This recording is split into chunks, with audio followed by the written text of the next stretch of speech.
Alors, bonjour et bienvenue dans cette nouvelle vidéo. Aujourd'hui, nous allons parler de la console de Google qui s'appelle Google Search Console. On va voir comment l'implémenter avec un site WordPress ici. Mais bien avant de rentrer dans le vif du sujet, je vais rapidement essayer de vous brosser un peu l'outil. C'est un outil qui permet en fait de faire tout ce qui est SEO. C'est une méthode qui vous permet en fait de soumettre vos sites à Google.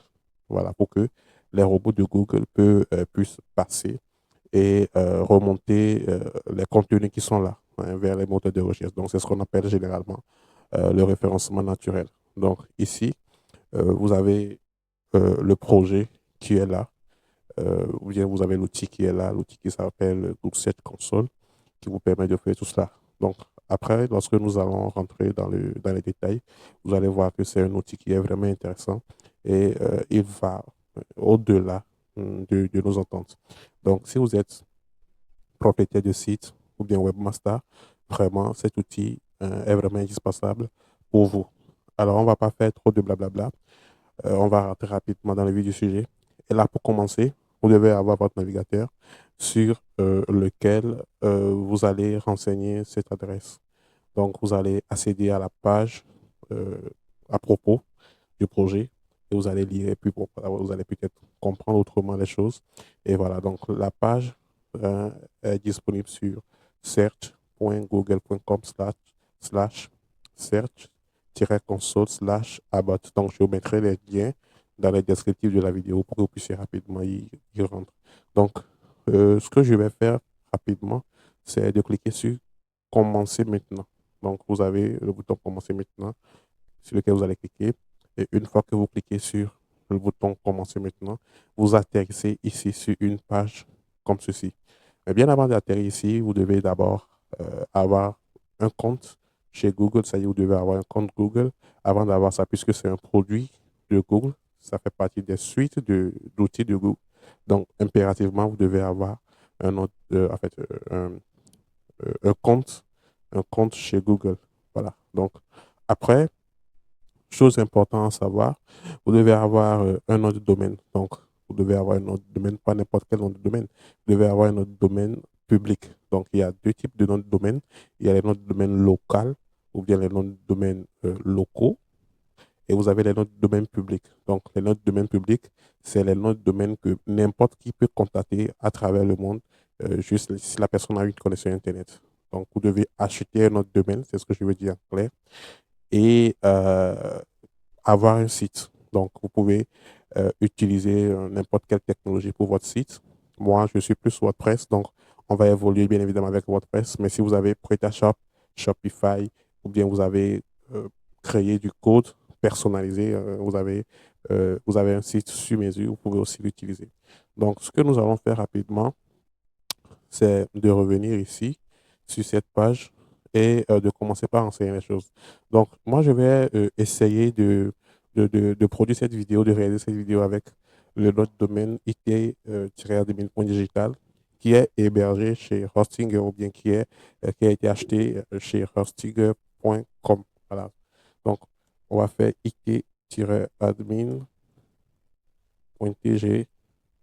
non pas .tg, .digital plutôt euh, digital comme ça et on fait entrer. Donc, il va aller checker, voir si le domaine est vraiment public et après, il va nous donner des consignes. Alors ici, il nous demande euh, de faire quelques vérifications pour continuer. Donc, il veut s'assurer que nous sommes le propriétaire du domaine. Donc, on nous demande de faire ces enregistrements. Donc, on va faire l'enregistrement de type TXT sur le nom du domaine en question. Donc, moi, je suis avec Hostinger et si vous êtes avec Hostinger, vous venez ici, vous venez sur le panel et vous cliquez sur nom de portfolio, nom de domaine, tout ça là, et vous cliquez sur gérer. Donc, sur gérer, vous allez cliquer sur serveur DNS, donc euh, ici, et vous allez ajouter votre enregistrement. Donc, c'est enregistrement de type TXT, la valeur, on colle et on laisse les autres options par défaut. Donc, on fait ajouter et là maintenant, on revient dans notre navigateur ici pour vérifier. Donc, la vérification est en cours. Donc, on dit que ça peut prendre quelques minutes. Et bon, voilà. Ça n'a pas pris beaucoup de minutes, même pas 30 secondes. Et c'est bon. Donc, on me dit que je suis bien vérifié. Et maintenant, je peux accéder à ma propriété, tout simplement. Alors, ici, tout ce qui est aperçu. Donc, ici, nous sommes dans le menu aperçu. Donc, vous aurez une idée de la façon générale de votre Google Search Console. Vous aurez des idées ou bien une idée sur la performance de votre site, l'indexation, l'expérience et les améliorations que vous devez faire. Donc, c'est les choses les plus importantes d'ailleurs. Après, vous avez quelques parties du menu qui sont très intéressantes, qui sont très importantes. Le site map, par exemple, ou bien le plan de site. On fera une vidéo dédiée à cela. Pour le moment, vous allez remarquer que je n'ai pas de données. C'est normal parce que c'est une installation toute fraîche. Il va falloir attendre au moins 48 heures pour pouvoir remonter les informations, remonter les données. Donc, pour le moment, vous n'aurez rien. C'est normal. Et voilà. Donc, après, vous pouvez avoir une idée sur les liens. Voilà, ici, vous pouvez avoir une idée. Malheureusement, il n'y a pas encore de données, il y a pas, les données ne sont pas encore remontées. Donc, voilà quoi.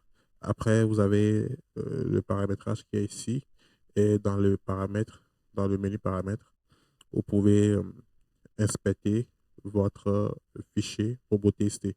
Donc, on a rédigé un article de blog sur le fichier robot-testé. Une vidéo va suivre, hein, puis vous allez bien comprendre les choses. Donc, ça, le Google Search Console, en conclusion, c'est l'ultime chose que vous devez faire euh, euh, juste après avoir développé votre site.